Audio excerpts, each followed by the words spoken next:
ಜಯಶ್ರೀ ನ್ಯೂಸ್ಗೆ ಸ್ವಾಗತ. ನಾನು ಪುಪನ. ಮೊದಲಿಗೆ ಕ್ಷಣದ ಹೆಡ್ಲೈನ್ಸ್. 7ನೇ ದಿನವೂ ಮುಂದುವರೆದ ಇರಾನ್ ಇಸ್ರೇಲ್ ಯುದ್ಧ. ಯಾವ ಕ್ಷಣದಲ್ಲಾದರೂ ಇರಾನ್ ಮೇಲೆ ಅಮೆರಿಕ ದಾಳಿ, ವಾರ್ ನಡೆಸಲು US army ready.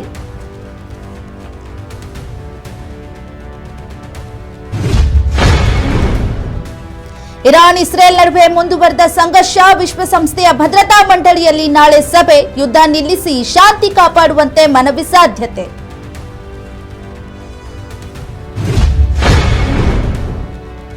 ತಗ್ life cinema ರಿಲೀಸ್ಗೆ ಆದೇಶಿಸಿದ supreme. ರಾಜ್ಯ ಸರ್ಕಾರದಿಂದ ಸುಪ್ರೀಂ ಕೋರ್ಟ್ಗೆ ಅಫಿಡವಿಟ್ ಸಲ್ಲಿಕೆ. ಚಿತ್ರದ ಬಿಡುಗಡೆಗೆ ಯಾವುದೇ ನಿರ್ಬಂಧ ಹೇರಿಲ್ಲ ಎಂದ ಕರ್ನಾಟಕ ಗವರ್ಮೆಂಟ್. ಕಾವೇರಿ ಜಲಾನಯನ ಪ್ರದೇಶದಲ್ಲಿ ಹೆಚ್ಚಾದ ಮಳೆ. ಕೆಆರ್ಎಸ್ ಡ್ಯಾಂನಲ್ಲಿ ಹೆಚ್ಚಿದ ನೀರಿನ ಮಟ್ಟ. ಕೃಷ್ಣಾ ಸಾಗರ ಭರ್ತಿಯಾಗಲು 9 ಅಡಿಯಷ್ಟೇ ಬಾಕಿ.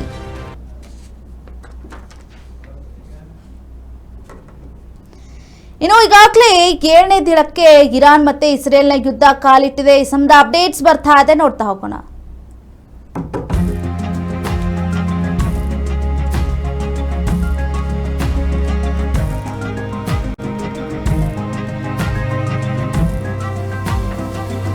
ಇರಾನ್ ಇಸ್ರೇಲ್ ನಡುವೆ ಮುಂದುವರೆದಂತ ಯುದ್ಧ.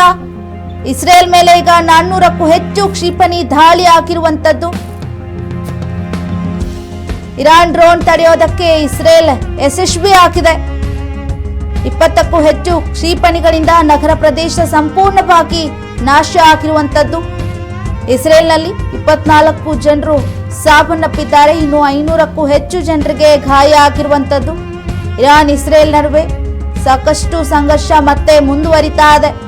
ಹಾಗಾಗಿ ಮುಂದುವರೆದ ಯುದ್ಧದ ಪರಿಣಾಮ ಇಸ್ರೇಲ್ ಮೇಲೆ 400ಕ್ಕೂ ಹೆಚ್ಚು ಕ್ಷಿಪಣಿ ದಾಳಿ ಆಗಿರುವಂತದ್ದು. ಇಸ್ರೇಲ್ ಮೇಲೆ ಇರಾನ್ನಿಂದ 1000 ಡ್ರೋನ್ಗಳಿಂದ ದಾಳಿಯನ್ನ ಮಾಡಲಾಗಿದೆ. ಇರಾನ್ ಡ್ರೋನ್ ತಡೆಯುವಲ್ಲಿ ಇಸ್ರೇಲ್ ಕೂಡ ಯಶಸ್ವಿ ಆಗಿದೆ. ಆದರೂ ಕೂಡ 20ಕ್ಕೂ ಹೆಚ್ಚು ಕ್ಷಿಪಣಿಗಳ ದಾಳಿ ಆಗಿದೆ. ಇದರಿಂದಾಗಿ ನಗರ ಪ್ರದೇಶಗಳು ಸಂಪೂರ್ಣವಾಗಿ ನಾಶ ಆಗಿರುವಂಥದ್ದು ಇಸ್ರೇಲ್ನಲ್ಲಿ. ಇದರ ಪರಿಣಾಮ 24 ಜನರು ಸಾವನ್ನಪ್ಪಿದ್ದಾರೆ. ಜೊತೆಗೆ 500ಕ್ಕೂ ಹೆಚ್ಚು ಜನರಿಗೆ ಗಾಯಗಳಾಗಿದೆ, ಗಂಭೀರ ಗಾಯಗಳಾಗಿರುವಂಥದ್ದು. ಈಗಾಗಲೇ ಸಾಕಷ್ಟು ರೀತಿಯಾಗಿ ಸಂಘರ್ಷ ಮುಂದುವರಿತಾ ಇದೆ.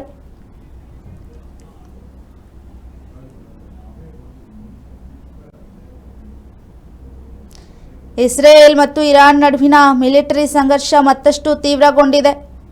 ಎರಡೂ ಕಡೆಯವರು ಕೂಡ ಪರಸ್ಪರ ಹೊಸ ಕ್ಷಿಪಣಿಯ ದಾಳಿಗಳನ್ನು ಮಾಡ್ತಾ ಇದ್ದಾರೆ. ಇನ್ನು ಸತತವಾಗಿ ಸಾವು ನೋವಿನ ಸಂಖ್ಯೆ ಹೆಚ್ಚಳ ಆಗ್ತಾ ಇದೆ. ಕ್ಷಿಪಣಿಯನ್ನ ಉಡಾಯಿಸೋದಾಗಿ ಎರಡೂ ಕಡೆಯಿಂದ ಕೂಡ ಎಚ್ಚರಿಕೆ ಬಂದಿತ್ತು. ಅದೇ ರೀತಿಯಾಗಿ ಇದೀಗ 1000 ಡ್ರೋನ್ಗಳ ದಾಳಿ ಆಗಿರುವಂಥದ್ದು. 7ನೇ ದಿನಕ್ಕೆ ಇರಾನ್ ಮತ್ತು ಇಸ್ರೇಲ್ ಯುದ್ಧ ಮುಂದುವರೆದಿದೆ. 7ನೇ ದಿನ ಆಯ್ತು ಇವತ್ತು ಕೂಡ ಯುದ್ಧ ಮುಂದುವರೆದಿದೆ. 7ನೇ ದಿನ ಆದ್ರೂ ಕೂಡ ಯಾವುದೇ ರೀತಿಯಾದಂತಹ ಶಾಂತಿ ಪ್ರಯೋಜನ ಆಗಿಲ್ಲ. ಅಲ್ಲಿ ಯುದ್ಧದಿಂದ ಇರಾನ್ನಲ್ಲಿ ಈವರೆಗೂ 639 ಜನರು ಬಲಿಯಾಗಿದ್ದಾರೆ. ನೋಡಿ ಇಲ್ಲಿ, ಅಂದ್ರೆ ಇರಾನ್ನಲ್ಲಿ ಇಸ್ರೇಲ್ಗಿಂತ ಜಾಸ್ತಿ ಬಲಿಯಾಗಿರುವಂತದ್ದು. ಯಾವ ಕ್ಷಣದಲ್ಲಾದ್ರೂ ಇರಾನ್ ಮೇಲೆ ಅಮೆರಿಕ ದಾಳಿ ಮಾಡಬಹುದು.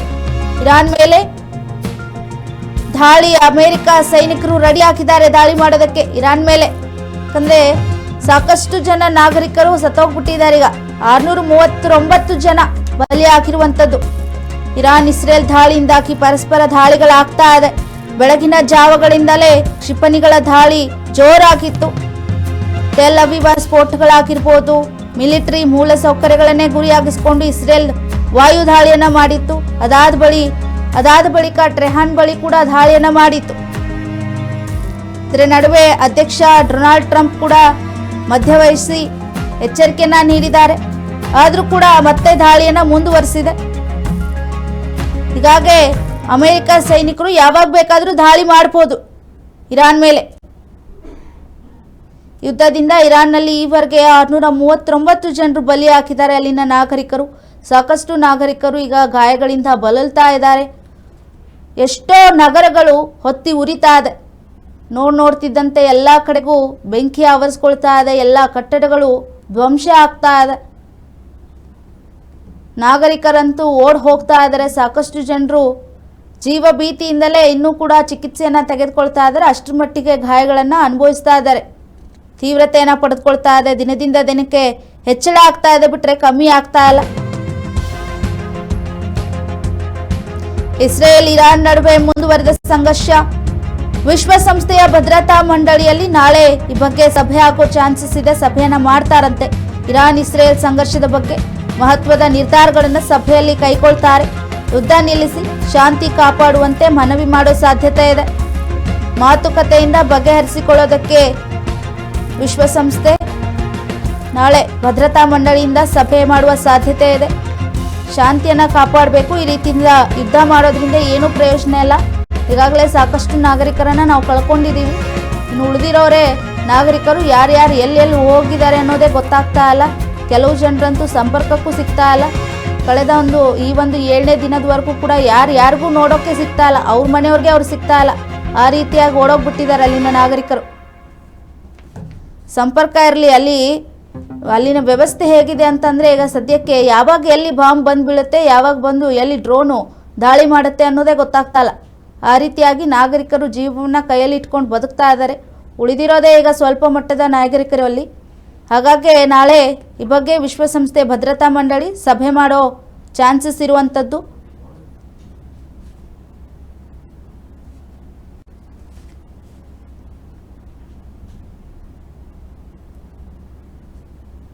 For the second time in 3 years, we are witnessing a dramatic conflict between two IAEA member states, in which nuclear installations are coming under fire and nuclear safety is being compromised.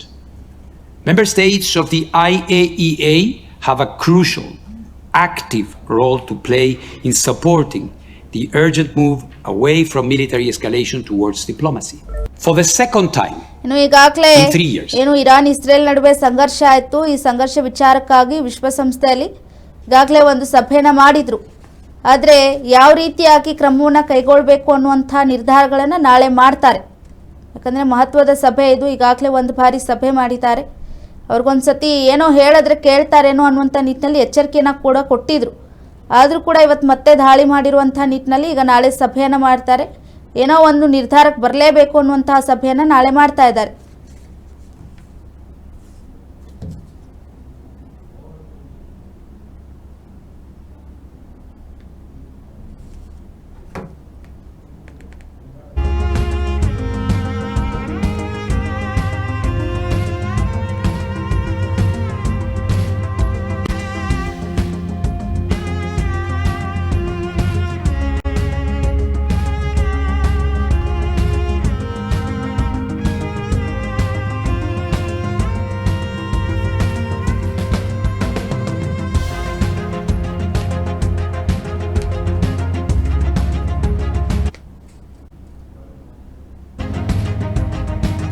Iran Israel Russia Ukraine ವಿಚಾರವಾಗಿ ಯುದ್ಧದ ವಿಚಾರವಾಗಿ ಇನ್ನು ಕ್ರೊಯೇಷಿಯಾದಲ್ಲಿ ಪ್ರಧಾನಿ ಮೋದಿ ಶಾಂತಿ ಮಂತ್ರವನ್ನ ಸಾರ್ತಾ ಇದ್ದಾರೆ.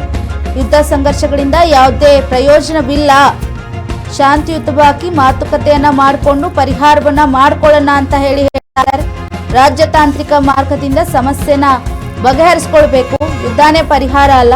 ಹಾಗಾಗಿ ಯುದ್ಧ ನಿಲ್ಲಿಸುವಂತೆ ಪ್ರಧಾನಿ ಮೋದಿ ಕೂಡ ಮನವಿಯನ್ನ ಮಾಡ್ತಾ ಇದ್ದಾರೆ. ಈಗಾಗಲೇ ಅವ್ರಿಗೂ ಕೂಡ ಗೊತ್ತು, ಯಾಕಂದರೆ ಎಷ್ಟು ರೀತಿಯಾಗಿ ಸಂಘರ್ಷ ಮುಂದುವರೆದಿದೆ, ಎಷ್ಟು ರೀತಿಯಾಗಿ ದಾಳಿಗಳಾಗ್ತಾ ಇದೆ.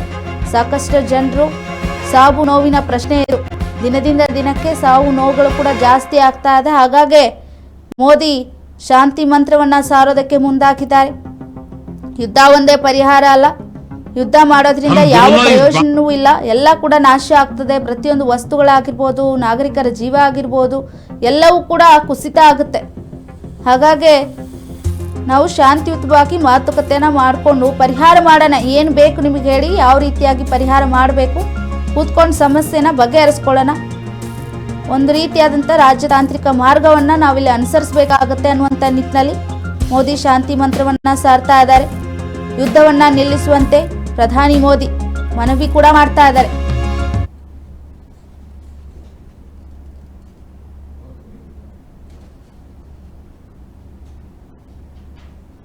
इस बात का समर्थन करते हैं कि यूरोप हो या एशिया, समस्याओं का समाधान रणभूमि से नहीं निकलता, डायलॉग और डिप्लोमेसी से ही वही एकमात्र रास्ता है। किसी भी देश की क्षेत्रीय अखंडता और संप्रभुता का सम्मान आवश्यक है। फ्रेंड, आज यहां बांसकी द्वारी में होना मेरे लिए एक विशेष पल है, जहां साक्सिनेस्की ने क्रोएशियन भाषा में अपना ऐतिहासिक भाषण दिया था। मुझे हिंदी में अपनी बात, भाषा एक पुल है और आबा भगत के लिए प्रधानमंत्री जी का हार्दिक धन्यवाद करता हूं। हम दोनों इस बात का समर्थन करते हैं कि यूरोप हो या एशिया, समस्याओं का समाधान रणभूमि से नहीं निकलता। डायलॉग और डिप्लोमेसी से ही वही एकमात्र रास्ता है। किसी भी देश की क्षेत्रीय अखंडता और संप्रभुता का सम्मान आवश्यक है। फ्रेंड, आज यहां बांसकी द्वारी में होना मेरे लिए एक विशेष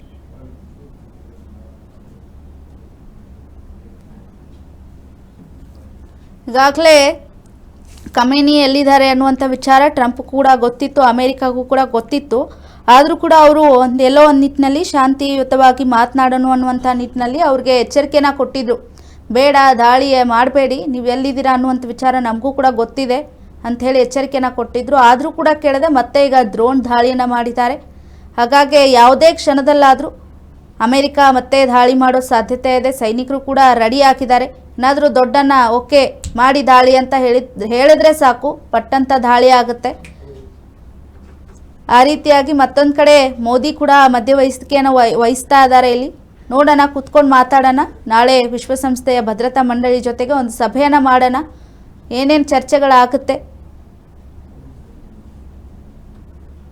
ಸಭೆ ಆದಮೇಲೆ ಒಂದಿಷ್ಟು ನಿರ್ಧಾರಗಳನ್ನು ತೆಗೆದುಕೊಳ್ತಾರೆ ಅವರು ಕೂಡ. ಆ ರೀತಿಯಾಗಿ ಅದರ ಒಂದು ಪ್ರಯೋಜನ ಏನಿದೆ, ಯಾವ ರೀತಿಯಾಗಿ ಮಾತುಕತೆ ಆಗುತ್ತೆ ಅಂತ ನೋಡಿಕೊಂಡು ಪರಿಹಾರ ಮಾಡ್ಕೊಳ್ಳೋಣ. ಯುದ್ಧ ಒಂದೇ ಪ್ರಯೋಜನ ಇಲ್ಲ ಯುದ್ಧ ಮಾಡೋದ್ರಿಂದ ಅಂತ ಹೇಳಿ ಪ್ರಧಾನಿ ಮೋದಿ ಕೂಡ ಮನವಿ ಮಾಡ್ತಾ ಇದ್ದಾರೆ.